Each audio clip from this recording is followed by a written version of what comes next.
The year is 2009. After school, my buddy and I jump into the PlayStation store when it was actually functional and didn't look like shit. We go over to the demo section and feast our eyes on the most glorious looking Hollywood A-lister we've ever seen. We thought, how could he possibly be starring in a video game? We slowly downloaded the one and only Vin Diesel's Wheelman. Look at this shit. It's Vin fucking Diesel himself jumping from one car to another, top speed, no regard for human life.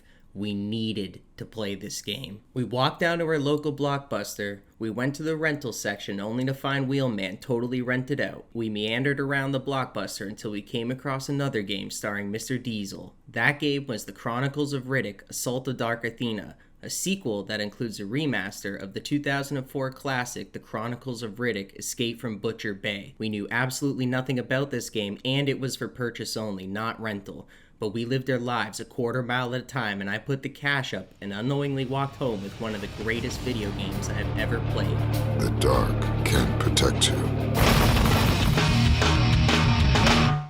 It's interesting looking back at Butcher Bay from a historical perspective because 2004 was a landmark year in gaming history. The first-person shooter genre went through a small renaissance period with titles like Half-Life 2, Far Cry, and Butcher Bay at one end of the spectrum pushing FPS games into genre-bending territory, while games like Halo 2 were pushing their more traditional approach to the limit. I think Chronicles of Riddick, Escape from Butcher Bay really stands out as an important classic firmly within this Renaissance movement that changed FPS games forever. They did this by approaching Escape from Butcher Bay like a hybrid between an FPS, immersive sim, and stealth action. The premise is really simple: escape.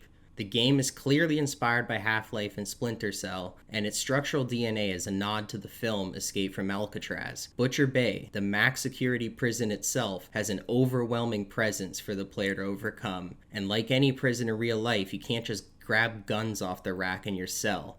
In fact, Escape from Butcher Bay kicks off with Riddick in a big cell block with absolutely no inventory whatsoever. It's just Riddick, his bare hands, and a bunch of prisoners milling about their lives.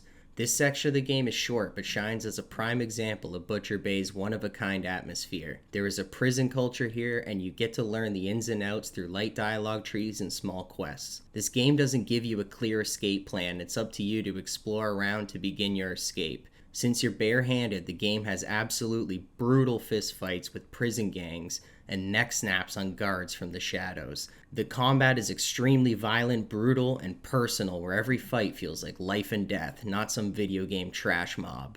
It's Riddick or them, and Riddick isn't going back to his cell. This atmospheric approach to prison brutality is helped by the design choice to keep the HUD almost non-existent. This minimalist design is what keeps the game feeling modern to this day. It's just Riddick, his hands, his shank, maybe a stolen gun, and the guy standing in his way. Riddick can use his surgically modified eyes to see in the dark where his enemies can't, so a lot of the game makes you feel empowered while sneaking in the darkness and vulnerable in the light. However, the deeper you go into the bowels of the prison, the more dangerous the escape becomes and the pressure to survive grows. So fighting your way out is more desperate and more overt. Welcome, new user. When I first started playing Butcher Bay, it wasn't really what I was expecting. To be honest, I had no idea what to expect, but I recall being instantly intrigued by how cinematic it was. There was a lot of really dynamic camera blocking, something that modern video games still struggle with, and surprisingly, the performances felt like they had some real presence on screen. In an era of mute protagonists, Butcher Bay is up there as one of the pioneers ushering in cinematic video games. People associate this game with Vin Diesel's stoic and sparse performance as Riddick. Hey Riddick, you wanna buy smokes? No. But other stars, such as Exhibit playing the tyrannical prison guard Abbott, really make the characters pop out. Rust is mine, and I will personally bring hell down on you if you don't let him go. The dark and shadowy aesthetic, as well as the realistic character models, were really top-notch for the time and still hold up today in either the 2004 version or the 2009 remaster.